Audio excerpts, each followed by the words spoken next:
तमाम सरकारी procurement process में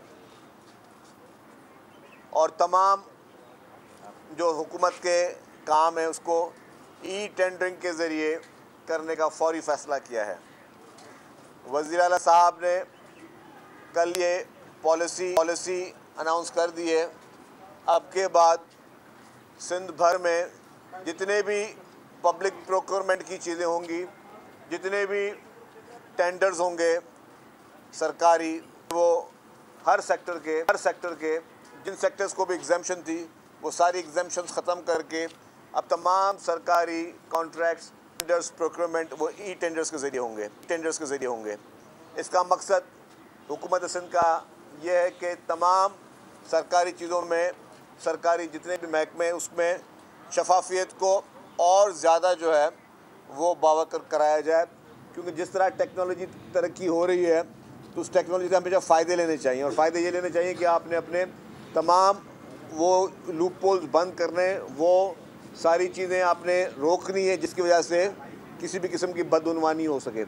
तो हुकूमत सिंध ने इमीडिएटली तौर पे सिंध भर के तमाम महकमे जात में, चाहे वो महकमे जो है वो जिसमें कोई रोड सेक्टर हो, बिल्डिंग सेक्टर हो, हेल्थ सेक्टर हो, जितने भी सेक्टर्स हैं उनमें प्रोक्योरमेंट के लिए सिर्फ़ और सिर्फ ई टेंडरिंग और ई पैड के ज़रिए वो सारी चीज़ें होंगी। इसके अलावा तमाम जो टेंडर के प्रोसीजर हैं वो सारे ख़त्म हो जाएंगे। इससे हम ये महसूस करते हैं कि हम जो शफाफियत लाना चाह रहे हैं और शफाफियत की बात करें उसमें ज़्यादा मज़ीद जो है वो हमें तरजीह मिले और उससे तमाम वो चीज़ें बेहतर अंदाज में चल सकें जिससे लोगों का पैसा बच भी सके। जो पब्लिक का पैसा है उसमें बदउनवानी को सबसे ज़्यादा से ज़्यादा जो है वो रोकने में मदद मिले। तो इसमें हुकूमत सिंध का ये फ़ैसला फ़ौरी तौर पर आज से नाफिजुल अमल है। अब के बाद अखबारों में जो भी आप देखेंगे टेंडर्स के प्रोसेस वो सारे ई टेंडरिंग के ज़रिए होंगे। मेरा सवाल ये है कि सियासी जमातों के नाम पर कुछ लोग इस वक्त इदारों को बदनाम करें कि पीटीआई की बात हम कर रहे हैं और एक टीम मुनज़्ज़म मुहिम चल रही है। डीजीआई ने उस पर प्रेस कॉन्फ्रेंस जरूर की है, लेकिन उसके बाद पीटीआई की एक पार्ट 2 मुहिम शुरू हुई है जो फिर अफवाज पाकिस्तान को मिलान करने के हवाले से। पीपुल्स पार्टी के इस सिलसिले में क्या मामला है? देखिए जी, पाकिस्तान पीपुल्स पार्टी समझती है कि पीपुल्स पार्टी ने इस मुल्क में सबसे ज़्यादा जुल्म सहे हैं, पीपुल्स पार्टी ने सबसे ज़्यादा कुर्बानियाँ दी हैं।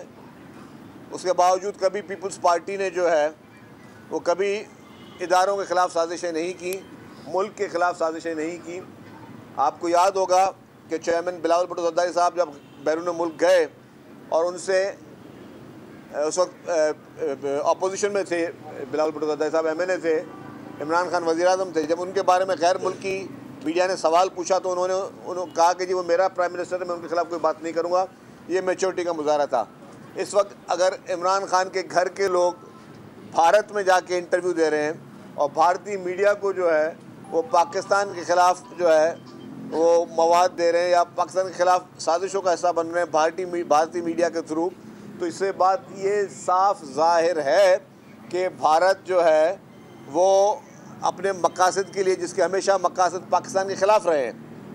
आपने रिसेंटली जंग में भी देखा होगा किस तरीके झूठे प्रोपेगेंडा भारत ने किए और जिस तरीके से इबरतनाक शिकस्त पाक अफवाज ने भारत को दी। उसके बाद भारत का जो रवैया था वो भी किसी से छुपा हुआ नहीं है।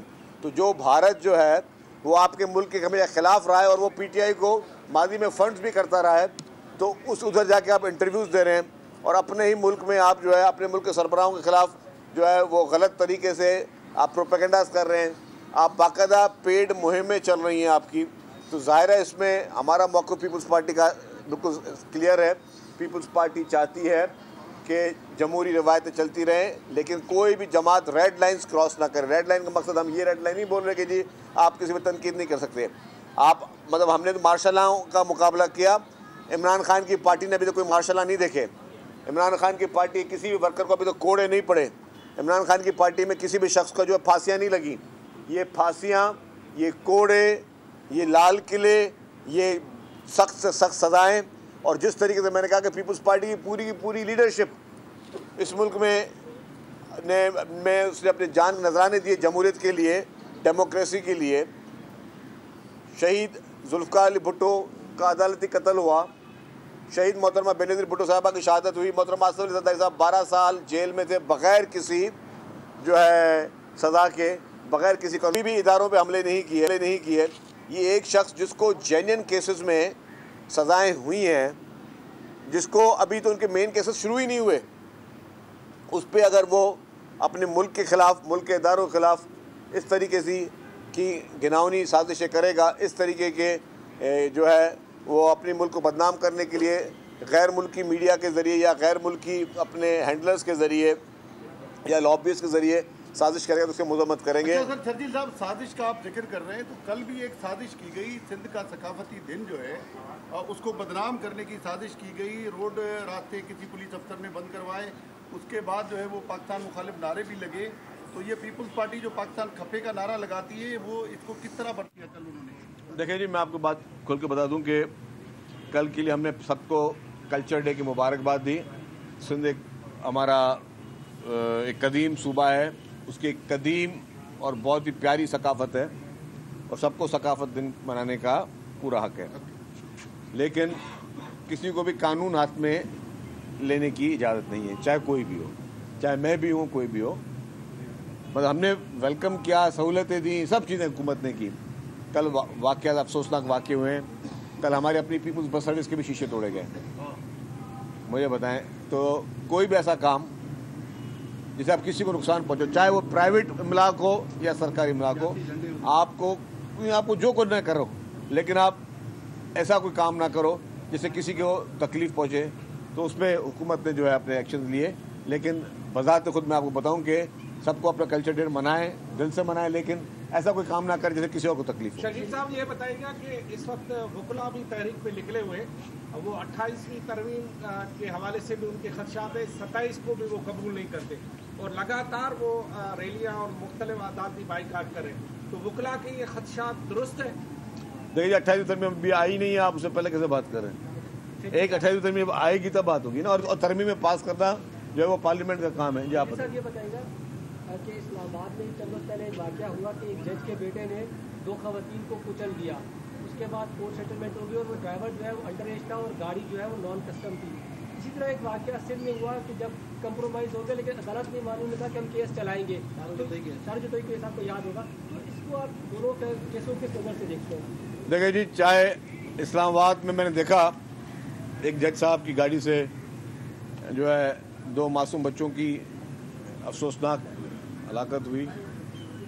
2 दिन पहले मैं देखा था पंजाब में भी एक मासूम बच्चा था, वो बच्चे भी गटर में बेचारा गिर गया, उसकी अफसोसनाक मौत हुई। ये जितने भी वाक़यात हैं ये सारे काबिल अफसोस हैं, लेकिन मुझे थोड़ा सा ये कि मुझे भी समझना पड़ेगा कि मीडिया की पॉलिसी क्या होती है। जो कराची में वाक़या हुआ था बहुत अफसोसनाक वाक़या हुआ था, हम सबका मैंने नेचुरली दिल से बात बोली कि जी दिल से अफसोस हुआ, और मैंने कहा कि उसमें मैं भी मुलव्वस हूँ तो मेरे खिलाफ भी एक्शन होना चाहिए। मैंने ये असेंबली के फ्लोर पे कहा, तो वो चीज़ भी सबको सुननी चाहिए थी। लेकिन मैं कह रहा हूँ कि अगर एक जगह कोई वाक़या होता तो उसको मतलब ठीक है हाईलाइट आप सब चीज़ करो, लेकिन सबको बराबरी से हिसाब से करो हाईलाइट। क्यों नहीं उतने बड़े प्रोग्राम जो पंजाब में भी 2-3 दिन पहले वाक़या हुआ है उस पर कोई इतने बड़े शोर नहीं मचा। ये जो आप बताएं जज साहब की 2 बच्चों का हुआ उस पर कुछ नहीं मचा। तो ये अजीब वगैरह थोड़ी चीज़ें, लेकिन सारे वाक़यात कीमती जान, हर जान कीमती है, और गलती है या कसूर जिसका भी हो उसको सज़ा मिलनी चाहिए। अगर गलती है तो उसके जब तक लवाकिन माफ़ ना करें तब तक माफ़ी नहीं होनी चाहिए, और अगर किसी की कोताही है, क्रिमिनल नेग्लिजेंस है, तो उसको सज़ा मिलनी चाहिए। देखिए आपने सिंध में देखा कि जैसे ये कराची का वाक़या हुआ मासूम बच्चे का, चीफ मिनिस्टर साहब ने फौज ऑफ एक्शन लिया, और जो महकमे उसमें इन्वॉल्व थे, चाहे वाटर बोर्ड के महकमे इन्वॉल्व थे, KMC के महकमे इन्वॉल्व थे, जितने महकमे इन्वॉल्व थे, उनके जो अफसरान इन्वॉल्व थे, उनको चीफ मिनिस्टर साहब ने उनको सस्पेंड किया और कहा कि ये कोताही किसी भी सूरत में बर्दाश्त नहीं होगी। इस तरह के एक्शन हमें दूसरी जगहों पे नज़र नहीं आए। दूसरी जगहों पे हम चाहते हैं कि दूसरी जगहों पे पंजाब में जो हुआ है या इस्लामाबाद में हुआ तो वहाँ पे भी कोई इस तरह के एक्शन ज़रूर नजर आने चाहिए। जी मैं ये सवाल इसको कंटिन्यू कर रहा हूँ कि वहाँ जज साहब के बेटे का जो मामला है, ना FIR कटी, ना कुछ हुआ, माफ कराना। यहाँ साउथ वाला जो वाक़या था उस पर बाकायदा मामला दोनों खानदानों में तय हो गए थे, तैयत हो गई थी, सुप्रीम कोर्ट ने वदाखलत की थी, वो केस आज तक चल रहा है। तो इसको किस तनाज़र में देख रहे हैं कि एक तरफ खानदान मान गया, सब कुछ हो गया, सुप्रीम कोर्ट मुलाकात कर रही है और वहाँ जज का बैठा है तो वहाँ कुछ भी नहीं। मैंने वही कहा ना कि कानून सबके लिए इस मुल्क में बराबर होना चाहिए, कोई भी कानून से बालातर नहीं होना चाहिए। थैंक यू जी, शुक्रिया। कानून सबके लिए बराबर है, कोई कानून से ज़्यादा बालातर नहीं है। शर्जील इनाम मेमन की मीडिया से गुफ्तगू, कहा कि भारत माजी में पीटीआई को सपोर्ट करता आया है, आज भी कर रहा है। कराची में होने वाला कल का वाक़या अफसोसनाक है, पीपल्स बस सर्विस के शीशे भी तोड़े गए। हर किसी को अपना कल्चरल डे का मनाने का हक पूरा है, किसी को कानून हाथ में लेने की इजाज़त लेकिन नहीं दी जा सकती। सब्सक्राइब करें और बेल दबाएं ताकि कोई खबर रह न जाए।